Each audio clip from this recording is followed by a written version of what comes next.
مسائل میقات کیا ہے؟ میقات زمانی کیا نقل کی گئی ہے؟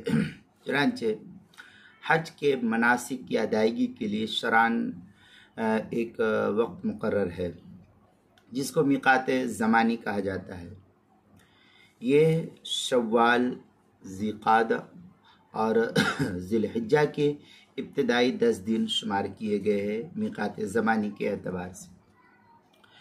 اس وقت سے پہلے حج کا کوئی عمل مثلاً طواف زیارت یا سعی وغیرہ کرنا یہ شرعی اعتبار سے معتبر نہیں شمار ہوگا، اور حج کا احرام باندھنا بھی ان مہینوں سے پہلے فقہا نے مکروہ تحریمی لکھا ہے۔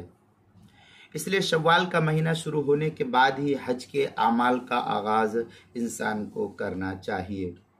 چنانچہ اس سلسلے میں غنیۃ الناسک وغیرہ کے اندر ہے وَأَمَّا الْمِيقَاتُ الزَّمَانِ فَأَشْهُرُ الْحَجِّ وَهِيَ شَوَّالُ وَذُو الْقَعْدَةِ وَعَشْرَةٌ مِنْ ذِي الْحِجَّةِ كَمَا رُوِيَ عَنِ عبادلة الثلاثہ۔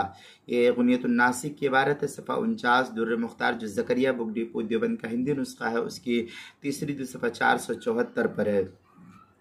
مزید غنیۃ الناسک میں ہے وفائدۃ التوقیت بها ابتداء انه لو فعل شيئا من افعال الحج قبلها لا يجزيه۔ اس طریقے کی عبارت غنیۃ الناسک صفحہ 49 در مختار جو زکریہ بک ڈپو دیوبند کا ہندی نسخہ، اس کی تیسری جلد صفحہ 474۔ اسی کے ہم مثل عبارت فتاوی ہندیہ پہلی جلد صفحہ 216، فتاوی تاتارخانیہ تیسری جلد صفحہ 486۔ مزید غنیۃ الناسک میں ہے وَحَتَّى لَوْ أَحْرَمَ بِهِ قَبْلَهَا يَكْرَهُ تَحْرِيمًا مُطْلَقًا۔ غنیۃ الناسک کی عبارت ہے، صفحہ 49 در مختار شامی جو زکریہ بک ڈپو دیوبند کا ہندی نسخہ ہے، اس کی تیسری جلد صفحہ 474۔